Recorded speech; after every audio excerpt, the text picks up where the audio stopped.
Jadi recording pakai split cam itu aku bisa santai, tidak terlalu pernik-perniknya seperti di software yang lainnya. Live Studio itu berat, OBS itu sangat teknis tapi bagus, ringan. Kemudian kalau virtual kameranya split cam itu relatif ringan ya, bisa dibandingkan dengan virtual kameranya OBS itu masih unda-undi masih setara lah. Jadi kalau virtual kameranya split cam dikirim ke TikTok Live Studio dengan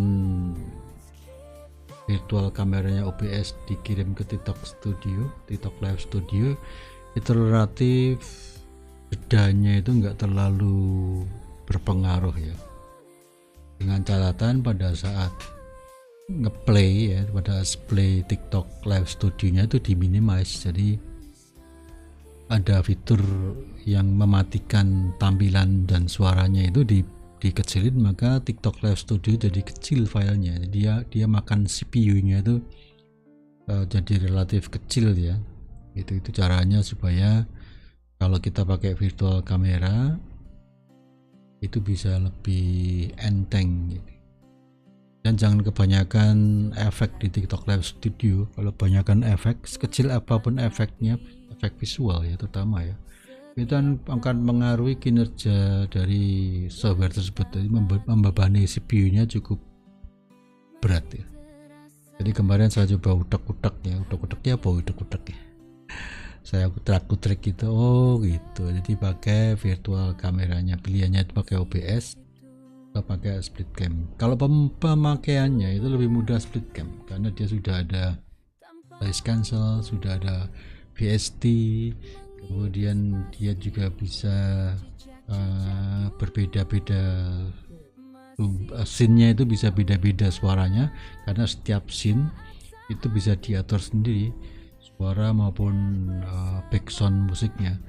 Hanya saja kendalanya kalau dalam beberapa scene kita membutuhkan background musik yang sama, itu belum bisa ya. Jadi setiap scene itu punya aturan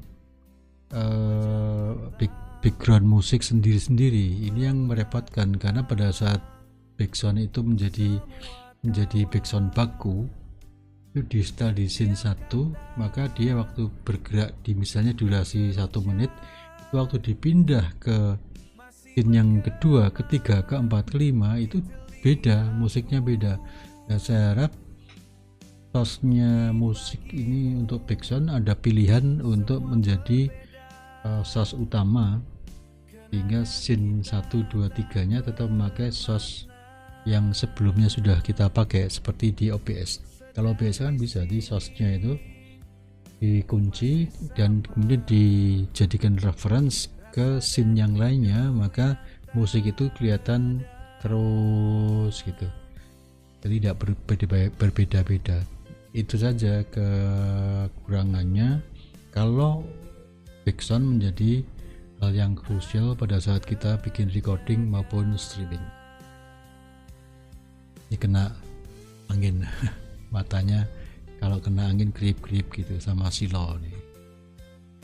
Itu kisah mengenai split cam yang virtual kameranya juga cukup lumayan untuk dilempar ke aplikasi yang lain, terutama ke TikTok Live Studio ya.